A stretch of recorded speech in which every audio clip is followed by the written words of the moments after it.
back, everybody. Here's your coverage of the Epicenter LAN qualifier for the European region. Power Rangers versus Danish Bears. Actually, it's a little bit misleading when I say LAN qualifier. Qualifier for the LAN event, which will be happening in Moscow in May for $500,000. This is the online portion of it. Qualifier semi-final, game number 2 of semi-final number 1 against PR and Danish Bears.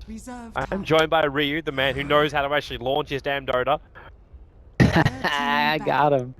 He was the reason why we took a little bit longer, because his Dota 2 crashed while he was talking to Twitch chat, and he didn't notice. Yeah, I mean, you don't expect your Dota 2 to crash out of nowhere. Yeah, you do. You know, a funny thing happened to me like 2 days ago. I crashed while I was in game for no apparent reason too. That was like the weirdest thing that happened to me in Dota in a while. There's a lot of weird things happening in Dota. As someone said on Reddit, spring cleaning means a way where we can actually bring up all of the old bugs that run underneath the carpet. Yeah, and it's at least better than all the new, reborn stuff. I mean, when they put in, Source 2, at least it's not as bad as then, but... Yeah, but that was also, that was a whole brand new engine. The issue is they tried, it's always the thing is the reason why, Valve try and avoid patching as well before a big event. They lock most of the patches 1 or 2 weeks before TI as well, because they know when they fix something which is really small, sometimes it can just break something completely different that you never would have actually thought of. Like our observer slots. So if you're tuning in inside the game right now, I apologize. I believe we actually kicked out, I don't know if it was the Spanish caster or not, but in order for you to experience an English broadcast in this game, we had to remove one of the other ones, because for some reason there's a bug which makes it so what we normally have is 6 available broadcaster slots inside the game is now only 4. And there's no way to change that. So yeah, the other guys are still inside the game and they're casting from normal spectator slots, which don't have as many of the perks, and also the biggest perk means we can't actually talk to you guys who are tuning in inside of Dota TV right now. So we can talk to you guys in Dota TV, but I apologize for the other ones who are hoping to listen. Yeah, we can play tic-tac-toe on the map. That'd be pretty fun. You can't. You can't complete a full game of tic-tac-toe. Dang it. The lines disappear. That you could actually have it's actually something I actually asked for a while ago, but it was never created. Where you can draw, and it will give you multiple options for that you can actually have different shapes. You can put on the map, and then you have a wipe tool. So the wipe would then remove everything. Yeah, pretty much an Etch-a-Sketch, but it would actually come with other features. So if you wanted to, you can have X marks the spots or different things that you could display, and yeah. But yeah, you shake your whole computer and then it all goes black. Sounds good. Oh my god, that was actually so next level. I hate you for it.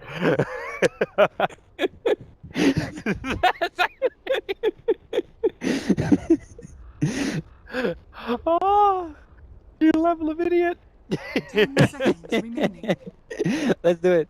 I'm actually got that perfect April Fool's image of someone just these slides are on my computer. Just shake it, they'll all disappear. It's like an Etch-a-Sketch.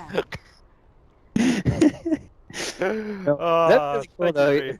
If you could just have it on there for get serious here for a little bit, but I would really love for it to stay, at least 30 seconds or something. The issue is you do the drawing and then a team fight begins, and yeah, that sucks. You want it to disappear at that point. 5 seconds remaining. The other thing would also be the ability to draw while you're inside the game. Only spectators can currently do it on the map. So if you're trying to do tutorials, if you're trying to train someone, for example, you've got to be in a coach seat, which means you're going to be in a specific type of lobby creation. You can't be walking around next to each other and then actually draw the spot. You've got to ping it on the mini map, and then from the mini map you work out exactly where it's got to be, or you ping on the map itself, which isn't always as accurate because it just goes out quickly. Yeah, things like that. Anyway, draft is underway. Would you believe it? Alchemist is banned out in the first 2 by Power Rangers this time around. They'll take out the OD as well, and they're hoping to actually give a Rise, I'll say a Rise a better time in the mid lane, but he's up against the Invoker, who still doesn't have his own hero currently. Well, 10 seconds unless they are wanting to run a Prophet mid. Wait, hang on. Yeah, what is this? Is this a Chessie style Nature's Prophet safe lane? Is this a Doombringer 4th position? Probably Doom 4. Right now, if I was just looking at it right now, I would say Doom 4 for this game. Still run the Nature's Prophet in the off lane. Don't get too crazy. Or you could do, the biggest thing is Doom devouring the Enchantress creep here early on when she tries to play aggressive in that off lane. So that's a lot of that's what a lot of teams for the last, I want to say a good 3 weeks now have been doing. They just automatically, instantly pick Doombringer when Enchantress is on the other team, just so you can eat that creep that she has, turn it in her face. Remember, I cast like 3 games of like 3 series of Fnatic directly after the Shanghai Major, and they were doing exactly that with all these Chens and Enchantresses appearing. They ran not only the Doombringer, they ran him as a 4 position, so you have the Devourer, and then you ran a Midas carry in mid. Normally they were running the Invoker at that point. There's no way you can have an Enchantress army going into the fight. So the Doombringer will also eventually pick up a hand of Midas. So with heroes like Chet, it actually hurt even more, because he turned into a hand of God with a little bit of like amplification and a small nuke. Like that was pretty much the hero's presence in the team fight. And we actually get an Arise Puck. I thought he might go Puck. You're just gonna have to give me that one. I was thinking of all the other heroes it could be, and I know Arise is really good on Magnus, Puck, Invoker. So, but Puck is, Magnus is falling off. It still really feels like Danish Bears have the upper hand in this draft. They've got such great early game presence. They've got the VS and the Enchantress, the roaming combination, able to find most kills in almost any lane. Yeah, the Puck has obviously got ways she can dodge the projectile son of VS. That's what makes the Faceless Void pickup so smart. And the Invoker can also bait out Puck's phase shift too. 5 seconds remaining. So, Faceless Void is, the best pick right now. It just counters a lot of the heroes of Power Rangers, and the biggest thing is the early game pressure that Faceless Void applies in that off lane, especially when you have an Enchantress. They can get a lot of work done now. And Faceless Void against the Nature's Prophet. It's one of those heroes that you can find the Nature's Prophet trying to split push around the map, make some ganks happen on him when he's not being careful. As you said, the Puck. Power Rangers. Yeah, how much do you actually want to push this Enchantress? Like as a, like you run the Faceless Void safe lane and push the Enchantress as a core off lane and just make a pure DPS. Build of the way.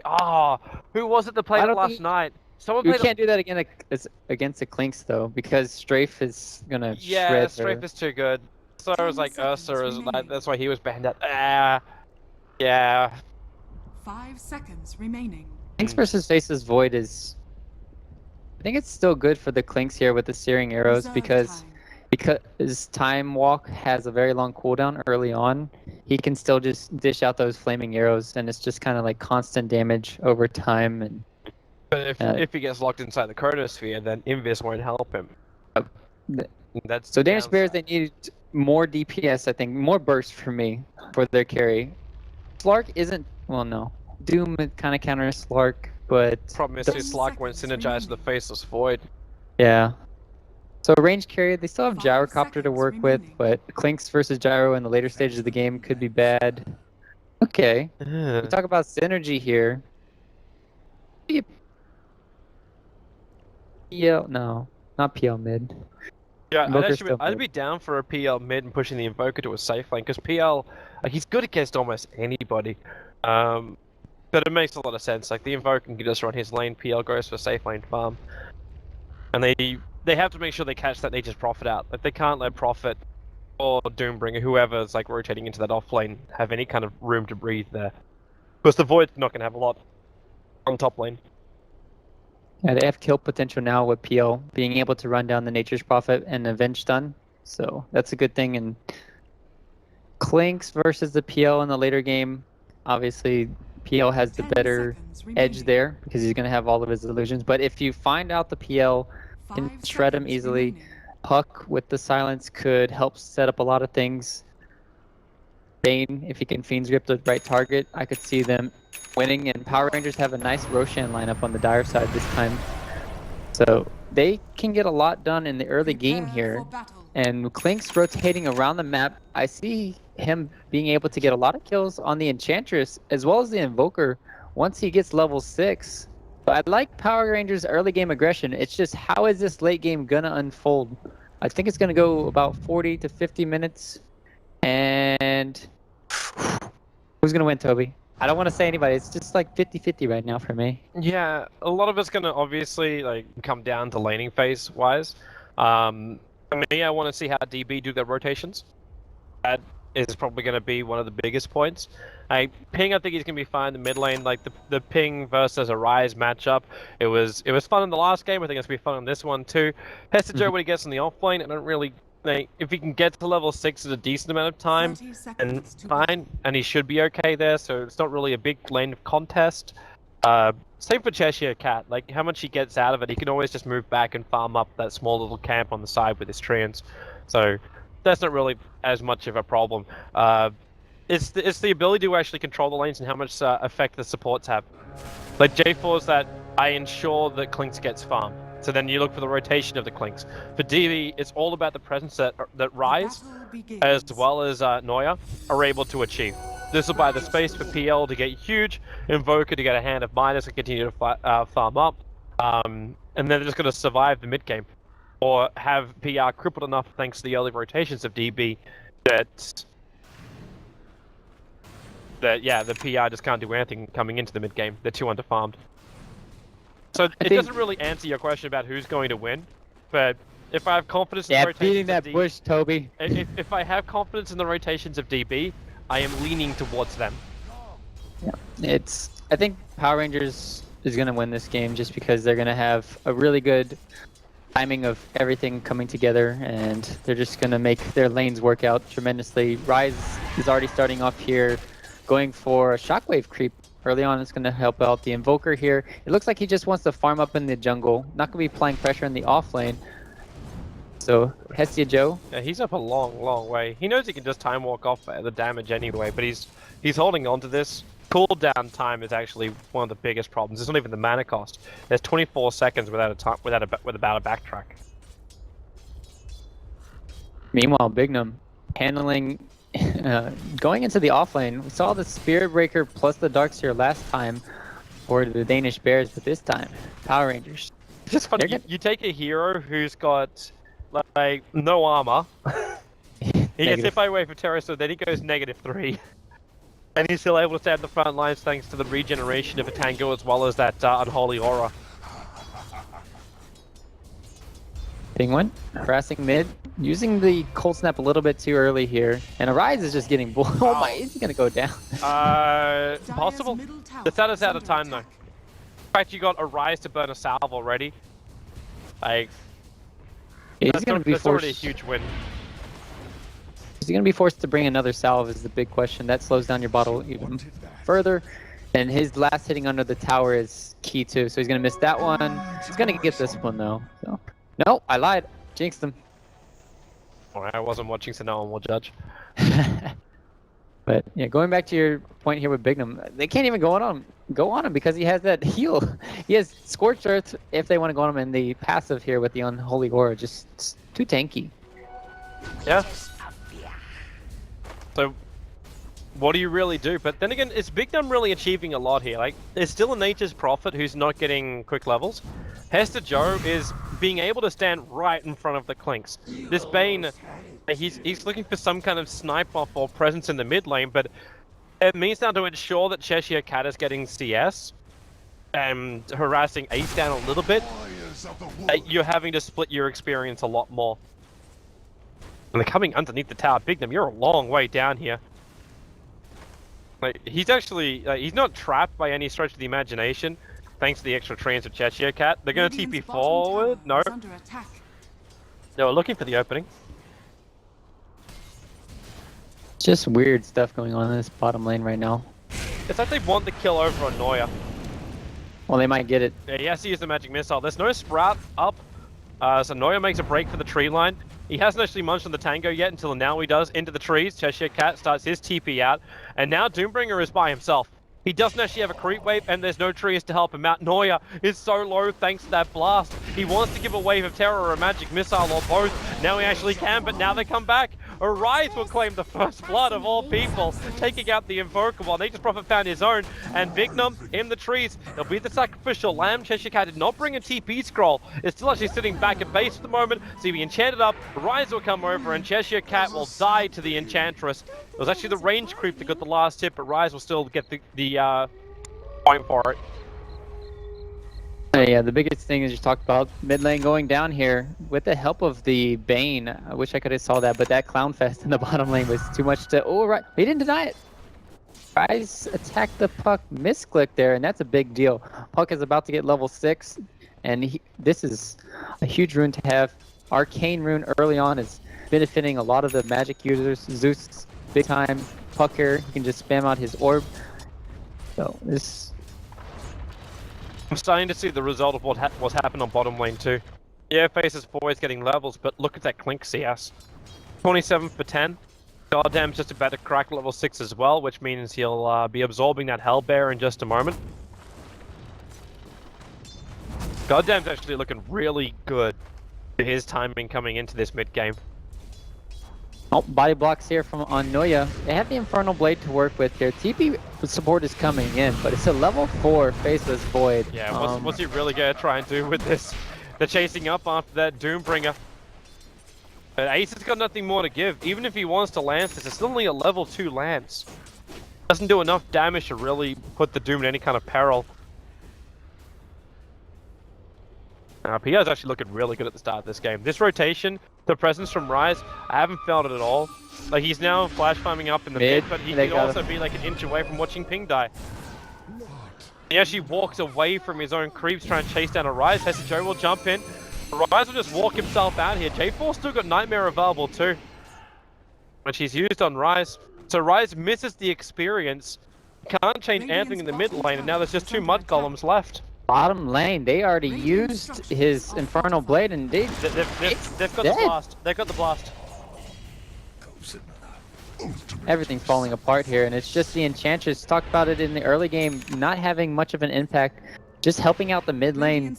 But Arise was able to catch back up, and they were just able to put on pressure. This Clinks versus Void turned out to be a horrible decision because you have this Enchantress who didn't help the top lane, so he's just able to get bullied out of the lane from the right clicks constantly from Goddamn. And I'm just looking for Danish Bears to put something on the map, put something on the board. Here we go, nice stealth in. Oh, the orb didn't go. Leap away, Cheshire Cat's there. Hester Joe's got no escape because he doesn't have a tango. Even consuming the Fairy Fire at the last moment, but this game, man, this game is so... I don't want to say over, but it's only going to keep going the way of PR at this point. Like, the Enchantress has no way to fight this. We haven't even seen the effect of Bignum, like, devouring up the Enchantress creeps, or Clink's building like a Hand of Midas getting rid of her creeps. She's had no influence, really, apart from that Satyr which burned the early salve of Arise. Nothing much more than that has really happened. Yep. And the fact that he also didn't get the experience from the stack that he did, I think that's actually going to hurt Rise even more. That would have been his level 5.5. Getting closer to level 6 and actually having some DPS coming from the Enchantress. But there's no synergy as well with the VS. The VS has been forced to stay on this bottom lane. Thanks to the dual lane the Power Rangers was running. They can't just smoke and move with the Enchantress. Rise is holding on to one at the moment, but like, he's got no power, and now on bottom lane, Bignum, of course he's already got his Doom up and running. Throws the Infernal Blade off, a denial onto Ace, the attack too early from Noya. So Bignum will find another kill, and it's on PL. He's the highest net worth hero over on DB right now, and he's got 2 deaths. And he's still only sitting at 2200. In fact, now Invoker has got in front of him. And this is a guy who hasn't even got treads. He's looking at a Midas now. When you see 4 heroes in the top net worth and you're not in it, you know it's a very bad game. And it's only 8 minutes in, it's only going to get worse, as you said. They might get the kill over on Cheshire Cat here. They'll be able to catch up if they... He's too tanky. So fast. He's almost completed his drums already. And with Bignum knowing there's no tier 1 towers, there's no TP support that can arrive from DB, they can just go ham. And J4 is waiting for a right chance on Hester Joe. He Observer Ward, so he sees exactly where he's moving. As now Sentry into Culling Blade. Yeah. No reason to force the issue anymore now. And he didn't have the level 6, so now he's gonna have it online. Fiend's Grip. It'll be nice to see him get a smoke here for J4. Go and try to solo pick somebody. They have enough burst damage to kill off anyone, especially since Cheshire Cat's gonna be getting level 6 right now. But Danish Bear's finally gonna be trying to put the chrono to use. It's a challenging thing to do. I guess what do you do now? Like you want to go up and kill off the clinks. A Bane? Yeah, you don't want to kill the Bane. The Bane is the Bane is not worth the smoke is not worth the chronosphere. What they're hoping for is the clinks. If you kill off the Bane, you're like, yay, we lost more than we gained. Like, yes. We're about to lose more than they gained, Toby. I don't think they're even going to get the Bane. Everyone's going to start to go missing from the lanes. The Dire Observer Ward in mid will soon... Okay, they see ping there. Hey, J4, you've oversaid you're welcome. This is what we talk about, though. This is a really good death to have. I mean, it gives a lot of scouting information, and they're not going to get anything from it. And you know the Void ult is on cooldown, so... Ace! Ace, what is he doing? Oh, bottom. He is praying right now. Wait, where's Prophet? Where's Prophet? Where's your Wrath of Nature? Cheshire Cat! What are you doing? They're gonna kill Ping in mid anyway. Goddamn rotates over, they'll get rid of the Forge Spirits. And then they'll attack into the tier 1 tower a bit. But a Wrath of Nature was a guaranteed kill on Ace, because you can't dodge that. Top lane too. Oh baby, give me that Fiends. Nightmare into Fiend, Hester can't leap away. Now the Wrath of Nature kicks in, Arias kill secures with a Rift. And the tier 1 tower continues to take heavy damage. Radiant structures are fortified. Mid lane taking heavy damage. Said Rise gonna TP mid. Ooh, gets cancelled. No, yes. J4 had Nightmare. But Rise also has Dream Call available, so Rise won't be able to escape from that. Meanwhile, and they're bringing in more help. Neuer's just been chased down by Goddamn. Ace will arrive, but Doom is available. Goddamn will avoid the Sunstrike of Ping and Bignum. All he is just like maybe one more attack into Ace, and he should tick out from the Doom. He's trying to stick around so Faces Void can deny him, but now he's actually walking away. Walk closer. He's fine. Is he? Is he going to be okay? Yeah, 3 HP. No, 23. Okay. Tower still goes down. DL's able to survive. Doom is burnt. But it's a lot of kills still kicking in favor of PR. Like, they're now over 10... Like, okay, they're almost going at a K a minute in favor of advantage in net worth. We got the gold farmers. They're in San Francisco right now, Dude, mining away. It's not even like the rate we saw the Alchemist achieving in the last game. It's bigger than the rate the Alchemist was farming in the last game. Oh my. By Enchantress. That was a 3 arrows to the face. She's got 1 point up in Untouchable. It's actually really weird to see, like, I know obviously Strafe is the counter to it, but you went 3 points up in Nature's Attendance. So it's a 1-1-3 build. It's just like the hope that you could be a medic. It's just, talked about it at arm's length here. If the Enchantress has a very bad early game, it's hard for them to get anything done on the map, and she's still not even level 6 to top things off. Talked about how useless the last chrono was, and it needs to get something done. I guess it's trying to find a ray of hope, Toby, and I'm not seeing it. They don't have the Invoker with the Midas yet.